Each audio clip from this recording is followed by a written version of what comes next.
सभापति महोदय, केंद्रीय बजट 2023-24 जो सदन में चर्चा के लिए, सामान्य चर्चा के लिए लाया गया है, उस पर आपने मुझे बोलने का अवसर दिया, इसके लिए आपको धन्यवाद। बजट बनते रहे और बिगड़ते रहे, लेकिन इस देश के करोड़ों लोगों की तस्वीर आज तक नहीं बदली, आज तक नहीं बदली। आज भी करोड़ों लोग,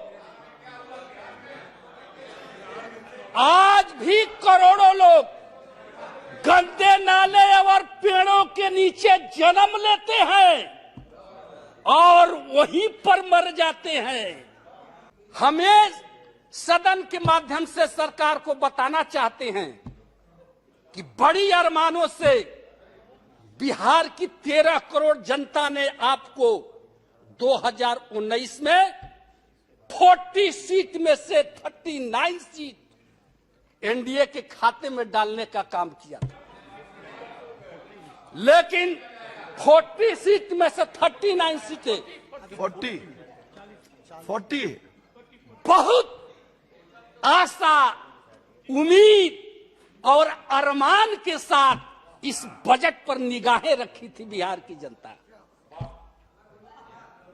उसको विश्वास था कि बिहार को विशेष राज्य का दर्जा इस बजट में जरूर प्रावधान किया जाएगा, क्योंकि यह मांग जब बिहार में गठबंधन हम लोगों के एनडीए की सरकार थी, बीजेपी और जेडीयू की जब सरकार थी, उस समय विधान परिषद से लेकर विधानसभा तक सब लोगों ने पारित करके भेजा था केंद्र को कि हमको बिहार की विशेष राज्य की दर्जा चाहिए। जब बिहार से झारखंड अलग हुआ था तो केंद्र सरकार ने उस समय वादा किया था कि बिहार को हम लोग विशेष पैकेज दे करके विकसित राज्यों को श्रेणी में लाने का काम करेंगे। न तो बिहार को विशेष राज्य का आप दर्जा दिए, न बिहार को कोई पैकेज दिए। झूठ नहीं, ये सच्चाई है, ये सच्चाई है। आपने बिहार को कौन सा पैकेज इस बजट में दिया है, कहां है, जरा दिखा दीजिए।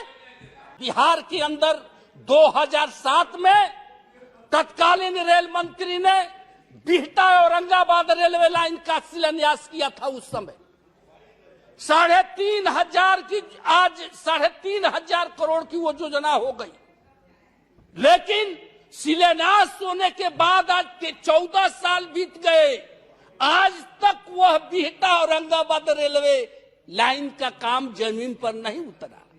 अब बताइए महोदय कि हम लोग यहाँ सदन में चर्चा करते हैं, बिहार की जनता पटना से लेकर दिल्ली तक धरना, आंदोलन, प्रदर्शन करते आ रही, और वह 4 पार्लियामेंट का क्षेत्र था। सभी माननीय सदस्य जो आज बोल रहे हैं, हमारे राम कृपाल जी, इन्होंने भी कई बार रेलवे मंत्री से मिला, हम लोगों ने मिला।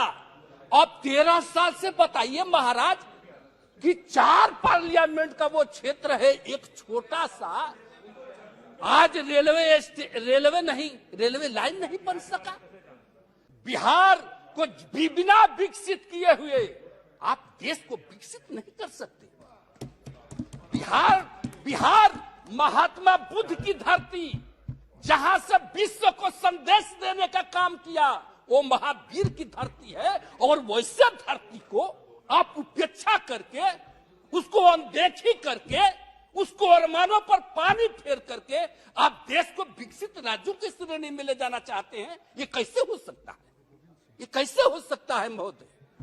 एक बात हम कहना चाहेंगे महोदय कि हमारी जो केंद्र सरकार है, जो राष्ट्रपति महोदया ने जो भाषण दिया है, और उसने कहा है कि सबका साथ, सबका विकास और सबका विश्वास, सबका विश्वास, और आपने कहा सबका प्रयास।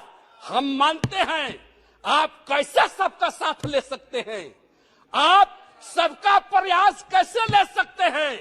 आज आप 75 सालों में अमृतसर महोत्सव हम लोग मना रहे हैं, अमृत का महोत्सव मना रहे हैं। और इस देश के जो बहुसंख्यक समाज है वो आज भी अपमानों का जहर पी करके इस देश में जिंदा है। आप पूछ लो, अमृत को वोट से लगा लिए, आप अमर हो गए, लेकिन इस देश का बहुत बड़ा जो समाज है आज 75 वर्षों में आजादी के आज भी अपमान का जहर का घूंट पी करके जी रहा है। आप सबका प्रयास की बात करते हैं, सबको विश्वास लेने की बात करते हैं। ये कैसे विश्वास आपको मिल सकता है? इसके लिए एक उपाय है सभापति महोदय, अगर हमारी केंद्र सरकार अगर चाहती है कि सबका प्लीज बैठ जाइए अगर प्रयास आपका जब अवसर है तब बोलिएगा। तो एक ही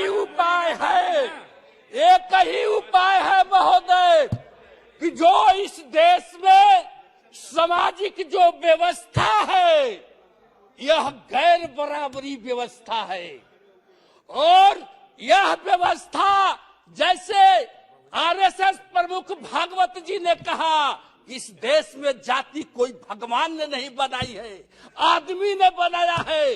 तो हम उन लोगों से कहना चाहते हैं कि अगर आप सबका साथ, सबका विकास, सबका प्रयास चाहते हैं, इस देश को विश्व में सबसे महाशक्ति और विकसित राष्ट्र बनाना चाहते हैं, तो एक काम तो देखिए करना होगा। एक काम क्या करना होगा कि या तो जो लोग गैर बराबरी व्यवस्था के तहत जो लोग नीचे गिराए गए हैं जात पात के नाम पर, उन लोगों को आपको ऊपर उठाना होगा, और उनको ऊपर उठाने के लिए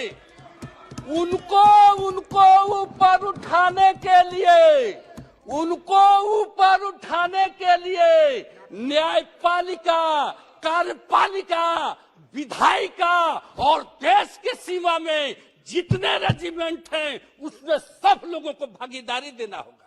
औरंगाबाद के सभी लोगों को मेरा प्रणाम। औरंगाबाद के माननीय सांसद आदरणीय सुशील भैया को भी मेरा प्रणाम। 1 तारीख को केंद्र सरकार की बजट पेश हुई। मैं उम्मीद कर रही थी कि औरंगाबाद को कुछ दिलवाने में हमारे भैया सांसद महोदय जरूर सफल होंगे, परंतु मुझे ये अफसोस हुआ जानकर कि वो पूरी तरह से असफल रहे और कुछ भी नहीं दिला पाए। 2 ऐसी मुख्य योजना है जिस पर आप लगातार प्रयासरत रहे हैं सुशील भैया, आप लगातार चिट्ठियां लिखते रहे हैं और मिलते रहे हैं केंद्रीय मंत्रियों से इन 2 योजनाओं के लिए। पहली योजना पटना से औरंगाबाद 4 लेन। पटना से औरंगाबाद 4 लेन के लिए इस बजट में कुछ भी नहीं दिया गया, मतलब पूरी तरह से आपको खारिज कर दिया गया और कोई अलॉटमेंट नहीं आया। पहला ये गया। दूसरा Bihta Aurangabad rail line. Bihta Aurangabad rail line ये भी एक बहुत इंपॉर्टेंट योजना है। इसके लिए केंद्र सरकार ने मात्र 20 करोड़ रुपए का अलॉटमेंट किया। 20 करोड़ मतलब आप सब समझ सकते हैं, 20 करोड़ मीन्स ऊंट के मुंह में जीरा के समान है।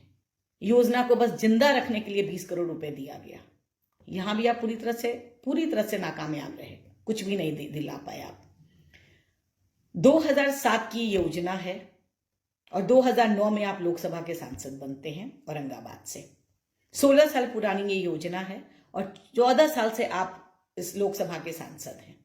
14 साल लग गए आपको, परंतु आप कुछ भी नहीं दिलवा पाए। और ये दोनों योजनाएं जो हैं वो जहां खड़ी थी वहीं पे खड़ी हैं, आज भी कुछ भी इन दोनों में नहीं आगे बढ़ पाया।